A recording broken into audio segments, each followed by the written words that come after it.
Today, I'm going to be talking about a very important topic, and that is your retirement 401k account. I'm sure you already know this, but just in case you don't, a 401k account is a special type of account where you can put a portion of your earnings pre-tax, and your employer can add some money to this account as well. And all of this money can be invested for the future, but generally cannot be withdrawn till you're retired. The thought is that if there is a tax incentive, which is you will not be taxed on these earnings up front, it will incentivize people to save and invest for their retirement. The 401k was created by Congress almost by accident in 1978 when they added Section 401k to the Internal Revenue Code, which allowed for employees to take deferred compensation without paying taxes on it. A smart guy by name of Ted Benna figured out that he could pay deferred compensation tax-free to his employees. By 1981, the IRS had clarified the new rules, and this started to gain in popularity. Before that, companies used to give defined benefits plan, otherwise known as pensions, to their employees. Oh, so you worked for us for 30 years? We're going to give you $1,000 a month till you die. Then employers started offering defined contribution plans. Hey, we're gonna give you 3% of your salary within a 401k account. You can do whatever you want with it, and that's it. So with defined benefit plans or pensions going away and a social security system which may or may not run out of money by the time younger people retire, the 401k is pretty darn important in all of our lives right now. This is where it gets scary. Let us talk about the median 401k balance by age. Here's the thing, we could talk about the average balance too, but the problem with average balances is that the data gets skewed by people who either have very high balances or have very low balances, people at either extremes. So it's a better indicator to use the median 401k balance instead. So let me show you. I'm going to throw some data up on the screen and read it out to you. So the first age group that we have data for here is age 22 to 25. These are people who are either a few years out of high school and they have just started their 401ks, or maybe they're college graduates who have just started their first jobs and started their 401k for the first time. So the median balance here is just $1,427, which makes sense. Again, it's a newer account. Young people tend to not save that much for retirement to begin with because they think retirement is really far, or it's because they want more of that cash to use for other things in their life and they're just not able to save for retirement right away. So the balance being low kind of makes sense. Now the next age group, people from 25 to 34, so like basically 25 to 35, 10-year age group, median balance is $8,126. Now to me personally, I'm in that age group. I'm 29 years old, and this median balance makes me very uncomfortable. $8,000 at this age group, especially if you're at the later half of that age group, 34, that's pretty concerning. To me at least. Now, if we keep going to age 35 to 44, that's the next age group, people are starting to get a little bit serious about saving, and they have a median balance of about $22,000. Again, in my opinion, these people have some catching up to do, but that's what they have. Now, the next age group, 45 to 54, your 401k balance is $40,243. Again, a little bit more, but again, some catching up to do in my personal opinion, as we'll see later on. And then age 55 to 64 years, median balance is $61,740. Now remember, these are your golden years. Typically, as you grow older, your earnings will grow because as you accumulate more experience, companies are willing to pay more for that experience. So ages 55 to 64, those are your peak earning years. Typically, if you're an employee of a company, just before retirement, this last decade in the workforce is where you're going to get paid the most amount of money, and you should be able to save a lot more money. Additionally, if you're more than 50 years old, you have this option of doing catch-up contributions allowed by the IRS, usually, what is it, $6,000 or maybe $6,500 for 2022 in catch-up contributions on top of the $2,500 that anybody could do. Now, age 65 plus, median balance is $58,035. Notice that this balance went down from the last one, right? So up to 64 years, the median balance was increasing, and then after 65, it decreases because now some of the people in this age group, 65 plus, could be till they pass away, right? And so this age group, people are starting to retire and they're starting to draw down on their balances. So we can see that clearly. As soon as we get to that last age group, the income or the balance, I'm sorry, goes down a little bit. Just as another data point, because we were talking about medians all along, I wanted to tell you an average number as well. So the average 401k balance for people above 65 years of age is $192,000 and some change. This is the highest number amongst all the age groups. This all points to one simple fact. We are terrible at saving for retirement. Europeans on average save about 10.8% of their incomes. Americans, 5.2%. So Europeans are saving twice as much as Americans. And what are you going to do when you get to retirement? Say there's a couple who's 70 years old and they've got $192,000 in 401k savings. Let's use the high number. Let's even be more generous and say they each have $192 in their savings for a total of $384,000. How long is that money going to last? So let's say, or at least hope, that your house is paid off by the time you get to retirement. So you're only paying for day-to-day expenses.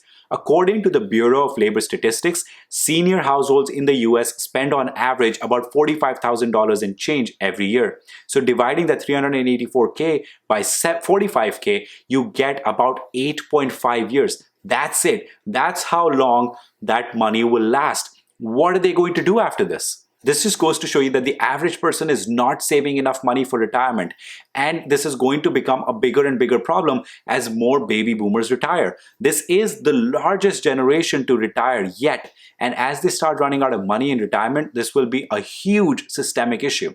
Clearly, Congress does not want Gen Xers and millennials to follow down the same path, and they're trying to change some things. Even though the 401k has gained in popularity and importance, it has remained mostly unchanged since it was originally introduced back in 1978 until now.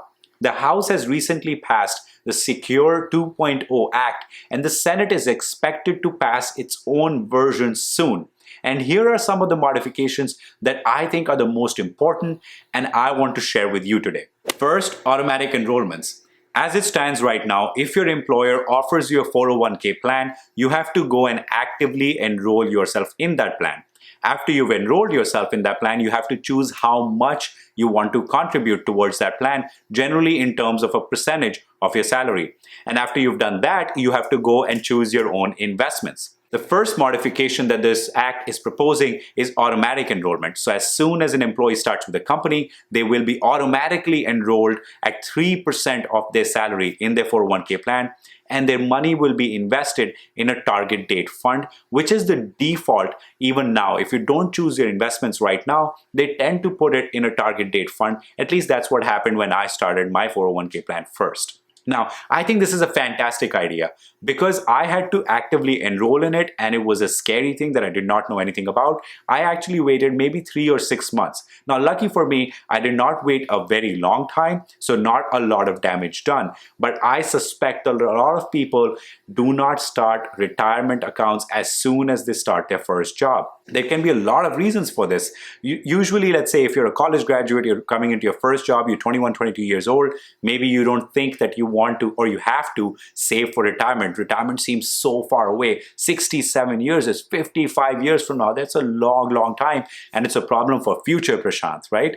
Or maybe you're not making a lot of money and you need all the cash you have to make ends meet. Or maybe you are making a decent amount of money, but you just want that extra money to be able to take that vacation or buy that nice couch or that big screen TV, whatever the case might be.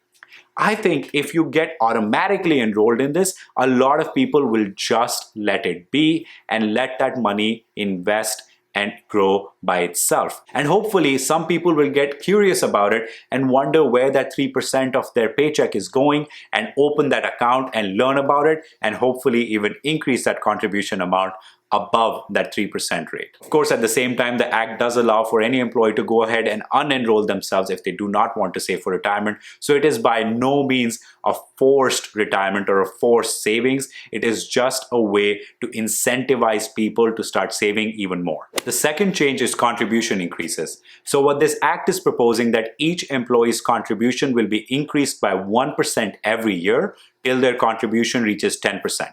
I think this is another fantastic idea. When I first started work, one of my coworkers gave me great advice. She told me that every year around review time, I should increase my 401k contribution by 1%. Every year around review time, assuming the year is going well, we all get raises. And she said that if I increase my contribution amount by 1%, I won't even feel the difference in my paycheck. Already my income will be increasing a little, and giving 1% of that away will not feel like anything. And I think this is true. I definitely did that and never felt the pinch when I increased my contribution amounts. And I think just like me, if this increase were automated, most employees will not feel the difference. And at the end of the day, they will be contributing 10% within 10 years of starting their employment. The third is increasing the catch-up contribution. So currently, as it stands right now, people who are age 50 and above can add another $6,500 for 2022 towards their retirement account. This is on top of the base allowance of $20,500. Now, what this act is saying that for people in ages 62 to 64, that catch-up contribution should be increased to $10,000. Again, I think this is a great idea. As you're nearing the end of your career, you're in your peak money-making years. Presumably, you're making more money and you can afford to save an extra $3,500 if you so choose. And I think this would be a good idea for people who are in that age group to increase their retirement accounts just before they retire. The fourth change that is being suggested is delaying mandatory withdrawals. The way it stands right now, people have to, by law, start withdrawing money from their 401k accounts after age 72. This act would modify that age to 75. What this is doing is recognizing that people are living longer and so they're spending more of their lives retired, and it just is giving retirees an ability to keep that money in for 3 more years, grow that money, and be able to withdraw at a later stage in life so that it lasts them a longer time. Another great idea in my opinion. Number 5 is student debt help. So the last major change that I want to talk about is a change that would help people who have student debt. Usually when people graduate college, they have about 6 months after graduation, and then they have to start paying those loans back. Now, obviously, understandably, people tend to prioritize paying those loans back over saving for retirement. So what this change is proposing is that if a person is paying student loans, their employer can consider that amount and match that or partially match that towards their retirement account. So for example, the company that I work for gives $50 towards my retirement account for every $100 that I put into my retirement account. So under this new plan, if I used $100 for student loan payment, my company can still put $50 towards my retirement account. This is just another way for people to get some retirement savings while they're prioritizing repaying those student loans back to the government. To add to the changes above, there are a few other smaller changes, including one that allows part-time workers who work about 500 hours in a year or about 10 hours in a week to also participate in a company's retirement plans. This is geared to help gig workers or other part-timers. Again, I think this is a great idea to get people in the gig economy onto the retirement ladder as well. So currently, this act was passed nearly unanimously by the House, and it is expected to pass the Senate with some changes, and it is expected to be signed into law by President Biden. Let me know in the comments below if you think these changes are good and if there's anything else that you would like to see in this bill. So that's all I have for you guys in today's video. Don't forget to smash the like button and the subscribe button and click the bell icon to be notified instantly when I post a new video. Also, don't forget to follow me on Instagram and TikTok at Prashant Kuchi. I will leave the handles in the description below. Thank you so much for watching and see you next time.